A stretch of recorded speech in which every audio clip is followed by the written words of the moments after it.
రాష్ట్రంలోనే వాణిజ్య రాజధానిగా పేరు ప్రఖ్యాతుల నగరం విజయవాడ. ఇటు వాణిజ్య పరంగా అటు విద్యాపరంగా మరోవైపు రాజకీయ చైతన్యంలోనూ ముందున్న నగరం. అయితే హైదరాబాద్, విశాఖ, వరంగల్, తిరుపతి నగరాల్లో రోజుకు 2 గంటల విద్యుత్ కోత ప్రకటిస్తే బెజవాడ వాసులకు మాత్రం 4 గంటల. రాజధాని తర్వాత అన్నింటా అంతటి ప్రాధాన్యం ఉన్న నగరం విజయవాడే అని చెప్పే ప్రజాప్రతినిధులు ఎవరైనా సరే ఈ రోజు ప్రకటించిన విద్యుత్ కోతల సమయాలు చూస్తే సిగ్గుతో తలదించుకోక తప్పదు. అటు వాణిజ్య పరంగా, విద్య, వైద్య సదుపాయాల పరంగా విజయవాడ రాష్ట్రంలో కీలక ప్రాంతం. అటువంటి నగరానికి విద్యుత్ కోత 4 గంటలు విధించారు. విధి లేక విధిస్తున్న కోతలా ఇవి అంటే కాదు.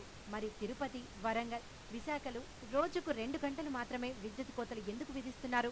అక్కడికి విద్యుత్ అదనంగా ఎలా వచ్చింది? ఈ ప్రశ్నలకు అధికారులు జవాబులు చెప్పరు. విజయవాడ ప్రజాప్రతినిధులు ఎవరు అసలు ఈ ప్రశ్నను అధికారులకు వేయరు. ఎందుకంటే ఒకరేమో విద్యుత్ వ్యాపారి, మిగిలిన వాళ్లకేమో తమ ఇల్లు చక్కబెట్టుకోవడానికే వారికి సమయం చాలడం లేదు. ఇక నగరం గురించి, విద్యుత్ కోతల గురించి ఎక్కడ పట్టించుకుంటారంటూ ప్రజలు నేతలపై దుమ్మెత్తిపోస్తున్నారు. గవర్నమెంట్ వరంగల్లోనే 2 గంటలు, వైజాగ్లో 2 గంటలు, తిరుపతిలో 2 గంటలు, హైదరాబాద్లో 2 గంటలు. అంటే వాళ్ళ దృష్టిలో విజయవాడ నగరం మహానగరంలాగా కనపడలేదా? లేకపోతే మున్సిపాలిటీలా కనపడుతుందా? మండలం కేంద్రంలా కనపడుతుందా? ఇక్కడ రేపు విద్యా సంస్థల్లో ఎగ్జామ్స్ జరుగుతుంది. ఇంకా 4-5 రోజులు, 6వ తారీఖు నుంచి వ్యవస్థ ఎంతోమంది దేశంలో ఉన్నటువంటి చుట్టుపక్కల ఉన్నటువంటి స్టూడెంట్స్ అంతా వచ్చి విజయవాడ మహానగరంలో చదువుకోవడానికి వచ్చారు. 6వ తారీఖు నుంచి పరీక్షలు స్టార్ట్ అవుతుంది. ఇలా కరెంటు కోసం హైదరాబాదు, సికింద్రాబాద్ తర్వాత మన రాష్ట్రానికి వెన్నెముక అయినటువంటి విజయవాడ పట్టణం రాజకీయంగా కానీ వ్యాపార వాణిజ్యపరంగానే ఎంతో ముఖ్యమైనది.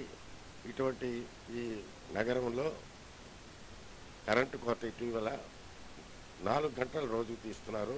తర్వాత ఎప్పుడు తీస్తారో, ఎప్పుడు మళ్ళీ కరెంటు వస్తుందో ఎవరికి అర్థం కావటం లేదు.